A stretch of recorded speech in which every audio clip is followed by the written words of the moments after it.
हिंदी साहित्य के इतिहास में 30 लाख रुपए का भूचाल। विनोद कुमार शुक्ल को उनकी किताबों की सिर्फ 6 महीने की रॉयल्टी के रूप में 30 लाख रुपए मिले। ये घटना हिंदी साहित्य में एक भूचाल से कम नहीं है। पहले किसी भी हिंदी लेखक को इतनी बड़ी रकम रॉयल्टी में नहीं मिली। अब तक ये माना जाता है कि हिंदी की जो किताबें होती हैं वो लोग कम पढ़ते हैं, वो कम बिकती है। ये जो मिथ है, इसको विनोद कुमार शुक्ल जी की जो आज उन्हें 30 लाख रुपए का चेक मिला है उससे दूर हो जाता है। इससे ये समझ में आता है किस तरीके से जो पब्लिशर्स होते हैं, जो बुक पब्लिशिंग कंपनीज होती है, जो बुक के पब्लिशर होते हैं, वो किस तरीके से लोगों का पैसा दबाते हैं ये बोल के कि भाई किताबें आपकी नहीं बिकी। देखिए, किताब कितनी बिकी कितनी नहीं बिकी उसका हिसाब लगाना बड़ा मुश्किल है, पर एक मिथ बना दिया गया था कि हिंदी की जो किताबें होती है वो लोग कम पढ़ते हैं और वो ज्यादा नहीं बिकती है। लेकिन ये जो रकम विनोद कुमार शुक्ल जी को मिली है, इससे ये जो मिथ है ये पूरा तरीके से बदल चुका है और ये गलत है। रायपुर और हिंदी साहित्य जगत के लिए एक ये बहुत बड़ी खुशखबरी है। आज जो कार्यक्रम हुआ उसमें देश के मशहूर कवि नरेश सक्सेना जी भी थे, वो विनोद जी के दोस्त रहे हैं। आज उन्होंने रायपुर हिंदी युग्म फेस्टिवल के दौरान ये बात कही जब विनोद जी को 30 लाख रुपए का चेक दिया गया। इस मौके पर विनोद कुमार शुक्ल ने वहां अपने पाठकों का शुक्रिया अदा करते उन्होंने नई किताब का भी विमोचन किया और उन्होंने वहां पर मुक्तिबोध और हरिशंकर परसाई से जुड़ी यादों को ताज़ा किया। ऐसी ही छोटी बड़ी खबरों के लिए बने रहे जनधारा 24/7 के साथ और फॉलो करना ना भूलें। मेरे पाठकगण जो यहाँ हैं और पूरे भारत में, ऐसा आप लोगों ने मुझे समझाया भी है, उनसे मैं यह जोर देकर कहना चाहता हूँ, आज मैं जो यहाँ खड़ा हो पाया हूँ वह आपके सहारे हिंदी युग्म के कारण। मैंने कभी सोचा भी नहीं था कि किस तरह मैं इस मुकाम में पहुंचा। यह जो बड़ा चेक लेकर आपके सामने हूँ था थोड़ी देर पहले, राशि में भी बड़ा है। मैंने कभी सोचा नहीं था कि इस देश में एक सरल, सहृदय और प्रकाशकीय ईमानदारी से भरे प्रकाशक के हाथों मेरी किताब पहुंचेगी। मेरी कुछ रचनात्मक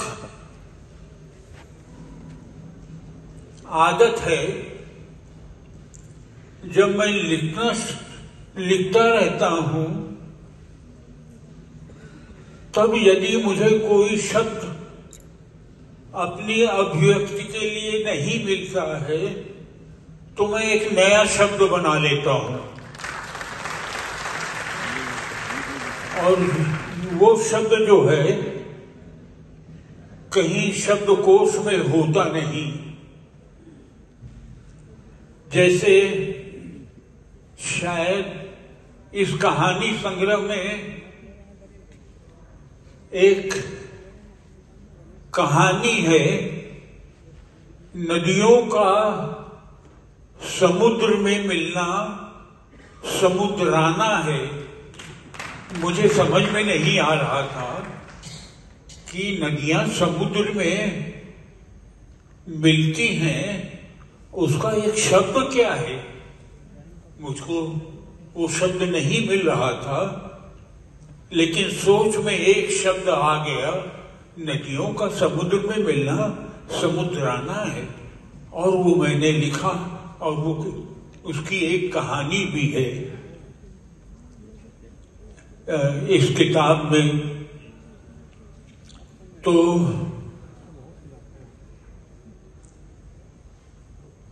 नरेश जी ने मेरे बारे में कहा, नरेश जी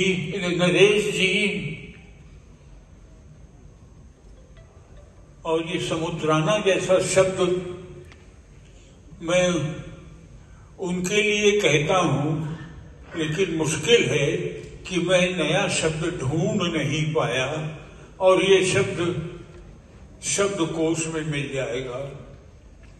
समुद्राना जैसी आवाज दोस्ताना है। ये मैं नरेश जी के लिए मैं कह रहा हूं, लेकिन ये दोस्ताना शब्द तो शब्दकोश में है।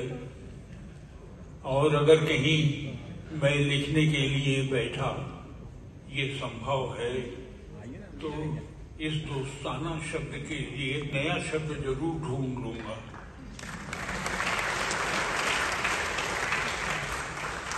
नरेश जी ने परसाई जी की बात की थी।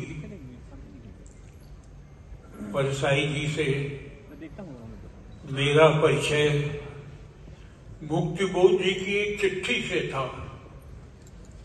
कविताएं लिखता था तो नांदगांव में मैं था।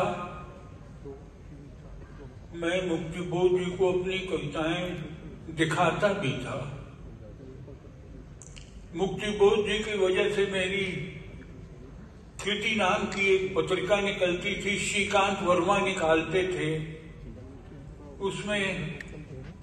उसमें मेरी रचनाएं छपती थी। परसाई जी भी उसको पढ़ते थे। परसाई जी की रचनाएं भी उसमें छपती थी। परसाई जी से परिचय मेरा मुक्तिबोध जी की चिट्ठी से हुआ था। मुक्तिबोध जी ने जो चिट्ठी लिखी थी वो एक बंद चिट्ठी नहीं थी, वो खुली चिट्ठी थी। और लिखा था, जो है चिट्ठी में मुक्तिबोध जी ने मेरे बारे में और ये भी कहा था हरिशंकर परसाई से, उस चिट्ठी में लिखा था कि मुक्तिबोध जी को मैं विनोद को मैं ये जो चिट्ठी दे रहा हूं ये खुली चिट्ठी है, लेकिन विनोद इसे पढ़ेगा नहीं, जो है। इसलिए जब आप पढ़ें मेरी चिट्ठी मुक्तिबोध जी ने लिखा तो फिर विनोद को भी पढ़वा देना। और मैं खुली चिट्ठी लिख करके गया। लेकिन उसके पहले परसाई जी ने पूछा, तुमने चिट्ठी पढ़ी? मैंने कहा नहीं पढ़ी। क्यों नहीं पढ़ी? ये तो खुली चिट्ठी थी। तो मैंने कहा ये चिट्ठी तो आपके लिए थी, मेरे लिए थोड़ी थी, मैं क्यों पढ़ता इसको। तो इस तरह मुक्तिबोध जी से उनके घर का पता 1533 नेपियर टाउन, ये मुझे अभी तक याद आता है और सपने में भी याद आता है उनका पता। उस पते में बाद में मेरे नाम की कृति पत्रिका और भारत से निकलती थी पत्रिका, उसका नाम मैं भूल रहा हूँ, अब मुझको याद नहीं आ रहा है। उस पत्रिका में कल्पना में जो है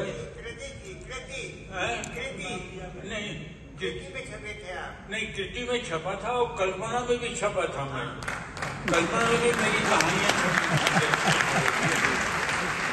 ये कल्पना उनकी थी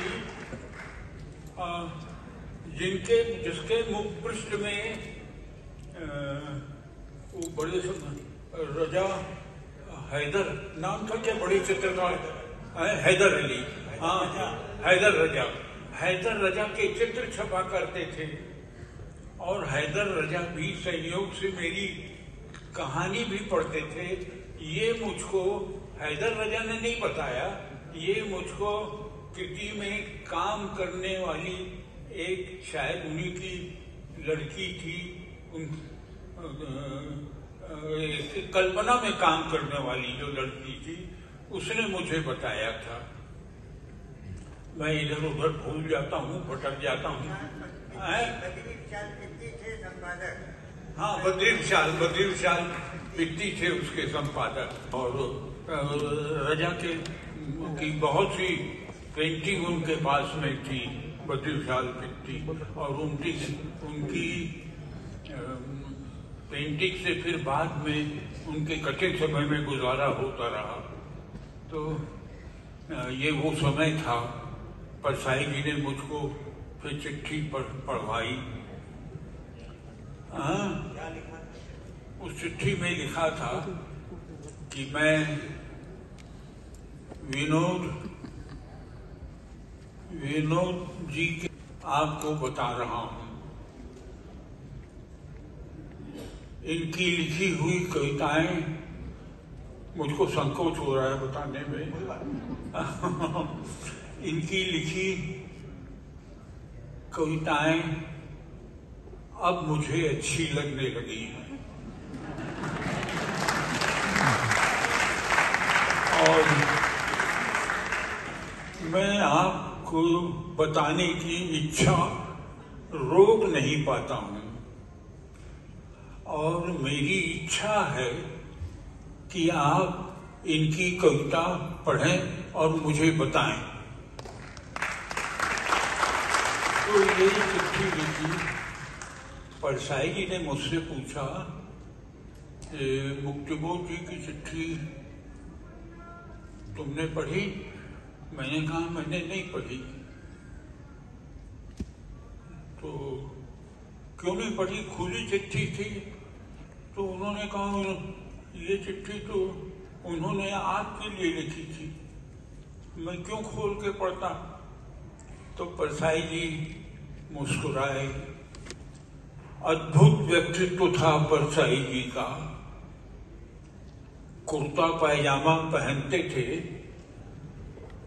घर से निकलते ही पान की दुकान से पान खाते थे, और सड़क में जो है कि जब कोई देख नहीं रहा होता तब पान की पीक को छोड़ देते थे।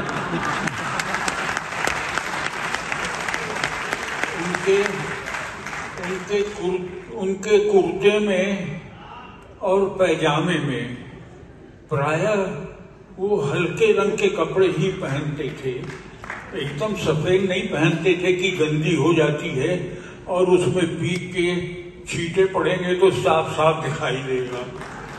तो वो हल्के रंग के कपड़े पहनते थे। परसाई जी जैसे ही घर से निकलते थे, रिक्शे वाले का स्टैंड था वहां पर, और 5-6 रिक्शे खड़े रहते थे परसाई जी के पास में। उसमें से हर रिक्शे वाला यह सोचता है कि परसाई जी मेरे रिक्शे पर बैठेंगे, लेकिन परसाई जी किसी रिक्शे वाले को नहीं बुलाते, वो पैदल जाते। और कोई एक रिक्शा वाला, बल्कि कभी कभी तो 2 रिक्शे वाले और कभी तो 3 रिक्शे वाले उनके पीछे पीछे जाते थे कि परसाई जी आज मेरे रिक्शे पर बैठ जाएंगे।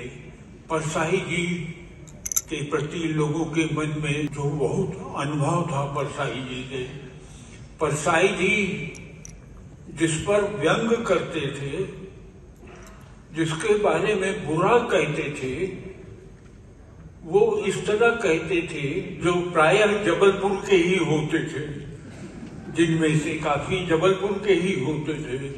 तो वो इस तरह से कहते थे कि जिस पर लिखा गया है उसको मालूम हो जाता था, और आसपास के लोगों को, सब लोगों को मालूम हो जाता था जबलपुर को कि परसाई जी ने इसके बारे में लिखा है, लेकिन वो बुरा नहीं मानता था। और मन ही मन उसके मन में ये होता था कि मैं ऐसा हूं। सौभाग्य से परसाई जी ने मुझे बता दिया। परसाई जी के बारे में मैं घंटों कह सकता हूं। मेरी परसाई जी मेरे जब शुरू में जब कविता पाठ का आयोजन करवाया तब मुझको कोई जानता नहीं था जितना नरेश जी बहुत लोकप्रिय थे। माउथ ऑर्गन बजाते थे, बांसुरी बजाते थे। नरेश जी गाते भी थे। मिलन नाम की कोई संस्था थी, उस मिलन संस्था में नरेश जी जब भी वो संस्था कोई कार्यक्रम करवाती थी तो नरेश जी जो है उस कार्यक्रम के ऐसे अदाकार होते थे कि जिससे मिलने की, जिसे देखने और सुनने के लिए लोग आते थे। नरेश जी और हमारा साथ न बिछुड़ने वाला साथ है